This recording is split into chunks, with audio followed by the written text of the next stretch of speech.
ஒரு ஆபத்தான ரகசியத்தை தனக்குள் மறைத்து வைத்துக்கொண்டு சாதாரண வாழ்க்கை வாழ்ந்து வரும் ஒரு மனிதனைப் பற்றிய கதை இது.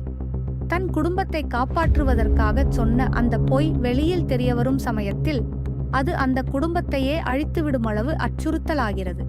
தமிழ்நாட்டில் எங்கோ ஒரு இடத்தில் அண்டை வீட்டினர் எல்லாரும் நல்ல கணவன், நேர்மையான தந்தை, நன்றாக சம்பாதிப்பவன் என்று சொல்லும் ஒரு மனிதன் வாழ்கிறான். மளிகை கடை வைத்திருக்கிறான், ஆட்டோ ஓட்டுகிறான், அரசு பள்ளியில் ஆசிரியராக இருக்கிறான். இல்லாவிட்டால் பரம்பரையாக வந்த சிறிய நிலத்தை பார்த்து கொள்கிறான். மனைவி அவனை நம்புகிறாள். பிள்ளைகள் அவனை மிகவும் மதிக்கிறார்கள். தனது மகன் தனக்கு எந்த கஷ்டத்தையும் தந்தது இல்லை என்று அவனது அம்மா தெருவெங்கும் பெருமையுடன் பகிர்ந்து கொள்கிறாள்.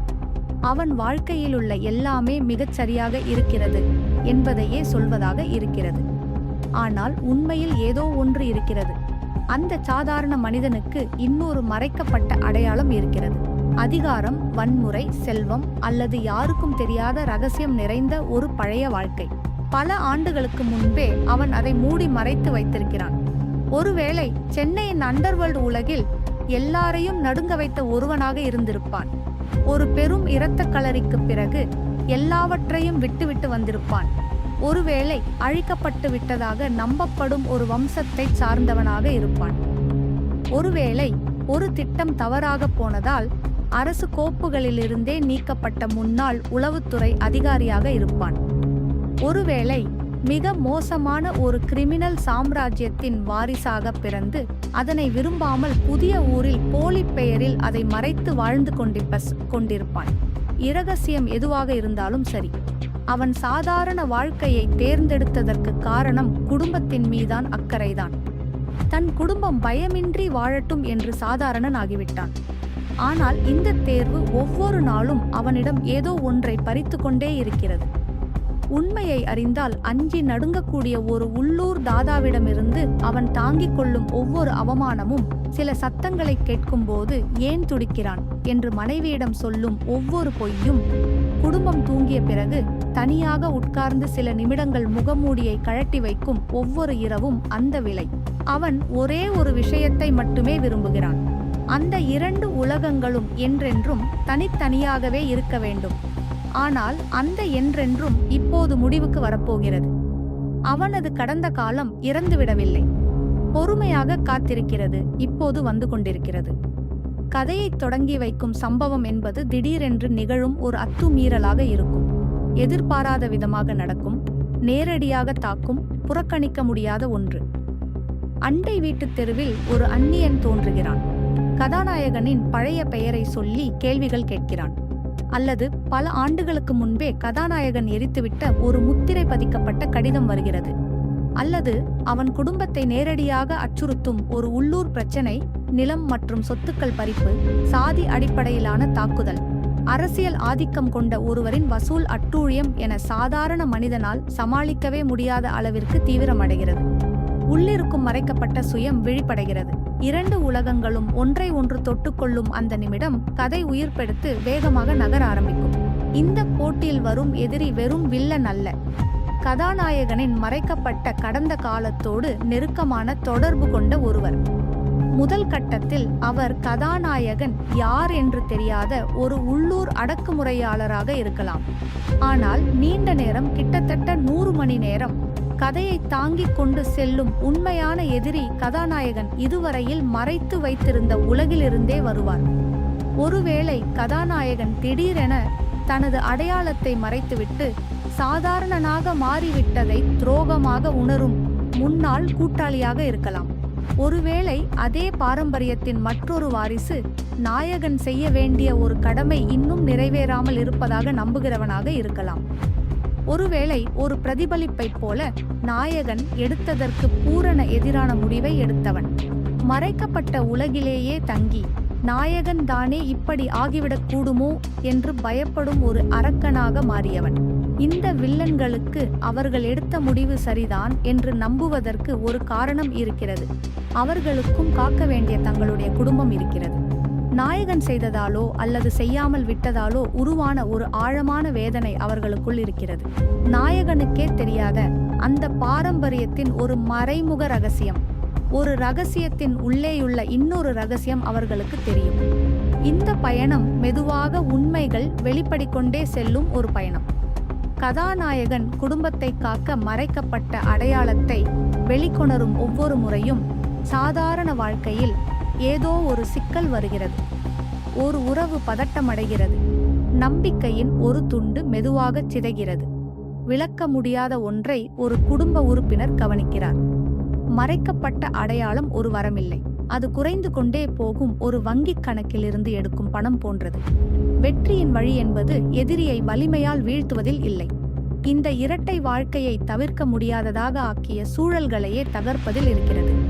இதன் பொருள், அந்த பாதிப்பை நேரடியாக எதிர்கொள்வதும் குடும்பத்தை படிப்படியாக வேதனையுடன் மீள முடியாதபடி உண்மைக்குள் கொண்டு வருவதும் இறுதியில் ஒரே நபராக இருக்க தேர்ந்தெடுப்பதும் ஆகும். ஆனால் அவன் மாறப்போகும் அந்த மனிதன் சாதாரண மனிதனும் அல்ல, அடையாளமில்லாத மனிதனும் அல்ல, காயங்களுடன் பிறந்த ஒரு புதிய மனிதன். நாயகன் பல கட்டங்களாக முன்னேறக்கூடிய அவனாக இருக்கிறான். முதலில் அனைத்தையும் திறம்பட மறைத்து வைத்திருப்பவன். பிறகு அந்த முகமூடி மெதுவாக கொஞ்சம் கொஞ்சமாக கிழிகிறது. பின்னர் உண்மை சிறிதளவில் வெளிப்படுகிறது. இறுதியில் அதை முழுமையாக நேருக்கு நேர் எதிர்கொள்ளும் நிலைக்கு வருகிறான். அவனை சுற்றியிருந்த குடும்பமே இப்போது மாற்றம் பெறத் துவங்கும். அவரது மனைவி முதலில் நம்பிக்கையான மனநிலையிலிருந்து சந்தேகப்படும் நிலைக்கும், பிறகு விசாரிக்கும் நிலைக்கும், இறுதியாக ஏதேனும் ஒன்றை தேர்ந்தெடுக்கும் நிலைக்கும் மாறுவார். அவனுடைய குழந்தை அப்பாவித்தனத்திலிருந்து கேள்வி கேட்கும் நிலைக்கும், பின்னர் உண்மையை அறிந்து கொள்ளும் நிலைக்கும் செல்லும். அம்மா அமைதியாக பார்த்து கொண்டிருப்பாள். சொல்வதை விட அதிகம் அவளுக்கு தெரியும். அவனை சுற்றியுள்ள சமூகம் அலட்சியத்திலிருந்து கவனமாக பார்க்கும் நிலைக்கு, அங்கிருந்து இரு தரப்பாக பிரியும் நிலைக்கு மாறிக்கொண்டே இருக்கும். ஒவ்வொரு உறவும் கதையை முன்னேயாக்கி நகர்த்தும் ஒரு இயந்திரம். ஒவ்வொரு உண்மையும் வெளிச்சத்துக்கு வரும் தருணம் கதையை உச்சக்கட்டத்துக்கு தள்ளும். ஒவ்வொரு பொய்யிற்கும் ஒரு காலாவதி உண்டு. இந்த வகை கதையை பிடித்து போக வைக்கும் அந்த முறைமைகள் தமிழ் சினிமா, இந்திய OTT, உலகளாவிய கதைகளில் ஏற்கனவே நிரூபிக்கப்பட்டவை. முதல் அம்சம், அமைதியாக கொதிக்கும் எரிமலை மாதிரி வெளியில் அமைதியாக இருந்தாலும் உள்ளே கொதித்து கொண்டிருக்கும் அந்த பதட்டம். அது வெடிக்கும் முன் இருக்கும் அந்த காத்திருப்பு தான் கதையை பிடிக்க வைக்கும். இதே அம்சம்தான் பாஷா படத்தை ஒரு சாதாரண கதையிலிருந்து ஒரு கலக்கலான அனுபவமாக மாற்றியது. மாணிக்கம் என்ற ஆட்டோக்காரன் அவமானப்படுவதை 70 நிமிடங்கள் பார்க்கிறோம். அவனிடத்தில் ஒரு காலத்தில் மும்பை அண்டர்வேர்ல்டை கையில் வைத்திருந்த மனிதன் மறைந்து கிடக்கிறான் என்று தெரிந்தே பார்க்கிறோம். ஒவ்வொரு அடியும், ஒவ்வொரு ஏளனமும், ஒவ்வொரு இகழ்ச்சியும் உள்ளுக்குள் மேலும் மேலும் சுருண்டு கொண்டே இருக்கும் ஒரு ஸ்பிரிங்கை போல இறுக்கமாகிறது. பார்வையாளர்கள் சண்டைக்காக காத்திருப்பதில்லை. எப்போது அவனுக்குள் சுருண்டு கொண்டிருக்கும் அந்த ஸ்பிரிங்கின் கட்டுப்பாடு உடையும் என்று அந்த தருணத்திற்காக காக்கிறார்கள். அந்த கட்டுப்பாடு உடையும் அந்த நொடியில் அதன் வெளிப்பாடு நிலநடுக்கம் போல தாக்கத்தை ஏற்படுத்தும். ஆனால் இது தாக்கத்தை ஏற்படுத்த வேண்டுமெனில் அந்த கட்டுப்பாடு உண்மையானதாகவும் அதன் பின்னால் ஒரு இழப்பு இருக்கும் அளவுக்கு ஆழமானதாகவும் இருக்க வேண்டும். வெறும் பொறுமை காட்டும் வெளிப்பாடாக இருக்கக்கூடாது. அசுரன் அதே கதையை வேறொரு கோணத்தில் காட்டியது. கோவில்பட்டி சிங்கத்தின் அமைதி என்பது பொறுமையல்ல, எதிர்த்தால் என்ன ஆகும் என்று நன்றாக தெரிந்ததிலிருந்து பிறந்த உயிர் வாழும் உத்தி. இரண்டாம் அம்சம், விரிந்து கொண்டே போகும் பொய்களின் வலை. ஒவ்வொரு ஏமாற்றத்தையும் தாங்கி நிற்க இன்னும் 2 பொய்கள் தேவைப்படுகின்றன. அந்த வலை கதாநாயகனையே சிறைப்பிடிக்கும் வரை வளர்ந்து கொண்டே போகிறது. இந்த அம்சத்தையே மையமாக வைத்து த ஃபேமிலி மேன் தனது குடும்ப கதையை உருவாக்குகிறது. ஸ்ரீகாந்த் திவாரியின் காரணங்கள் லேட் மீட்டிங் என்பதிலிருந்து ஆரம்பித்து பிறகு போலியான அலுவலக பயணங்களாக வளர்கின்றன. ஒவ்வொரு பொய்யும் இன்னும் சிக்கலான பொய்யை தேடுகிறது. அதோடு அவன் மனைவி, திருமணம் செய்த மனிதன் மற்றும் அவன் உண்மையில் வாழ்ந்து கொண்டிருக்கும் மனிதன் ஆகிய இரண்டிற்கும் இடையிலான தூரம் மெதுவாக பெரிதாகிக் கொண்டே போகிறது. மூன்றாவது அம்சம், குடும்பத்துக்குள் உண்மை படிப்படியாக வெளிச்சத்துக்கு வருவது. குடும்பத்தில் ஒவ்வொருவரும் வெவ்வேறு நேரங்களில் உண்மையின் வேறு வேறு துண்டுகளை அறிகிறார்கள். அவர்கள் காட்டும் தனித்தனி எதிர்வினைகள் ஒன்றை ஒன்று தூண்டி தொடர்ந்து பிரச்சனைகளாக பெரிதாகிக் கொண்டே போகின்றன. பிரேக்கிங் பேட் இன் மிக பெரும் தாக்கம் ஏற்படுத்தும் தருணம் துப்பாக்கிச் சண்டை அல்ல. ஹேங் ஒரு சாதாரண டின்னர் மேசையில் அமர்ந்தபடி வால்டர் வைட் உண்மையில் யார் என்பதை உணரும் அந்த நொடியே. அதேபோல் ஓசார்க் தொடரின் பலம் என்னவென்றால், பயட் குடும்பத்தில் ஒவ்வொருவரும் வெவ்வேறு வேகத்தில் உண்மையை புரிந்து கொள்வது. ஒவ்வொருவரும் தங்களுடைய மனநிலைக்கு ஏற்றவாறு அதற்கு பதிலளிப்பதுதான். 4வது அம்சம் நாயகனுக்கு நேர்மாறான இன்னொரு உருவம். நாயகன் போல் வாழக்கூடிய ஒரு வாழ்க்கையை வேறு பாதையில் வாழ்ந்து கொண்டிருப்பவன். அவனை பார்த்தால் நாயகனும் வில்லனும் உண்மையில் வேறுபட்டவர்களா என்று பார்வையாளர்களை யோசிக்க வைக்கிறது. காக்கி த பிஹார் சாப்டர் இதை ஒரு காவலரையும் ஒரு குற்றவாளியையும் வைத்து காட்டியது என்னவென்றால், இருவரும் குடும்பத்தை காக்கிறார்கள். அதற்காக இருவரும் வன்முறையை கையாள்கிறார்கள். அதே சமயம் நாயகன் படத்தில் காட்டியது வேலு நாயக்கரின் குழந்தைகள் அவரிடமிருந்தே பாதுகாப்பு தேட வேண்டிய ஒருவராக இருந்தார். 5வது அம்சம் பாரம்பரியம் மெதுவாக மனிதனை விழுங்கிக் கொண்டே போகும் அந்த சுழற்சி. த காட்ஃபாதர் மற்றும் தேவர் மகன் மாதிரி இங்கே பாரம்பரியம் அப்படியே நிலைத்து நிற்கும் ஒன்றல்ல. அது ஒரு உயிருள்ள சக்தி போல நாயகனை இன்னும் இன்னும் ஆழமாக இழுத்துக்கொண்டே போகிறது.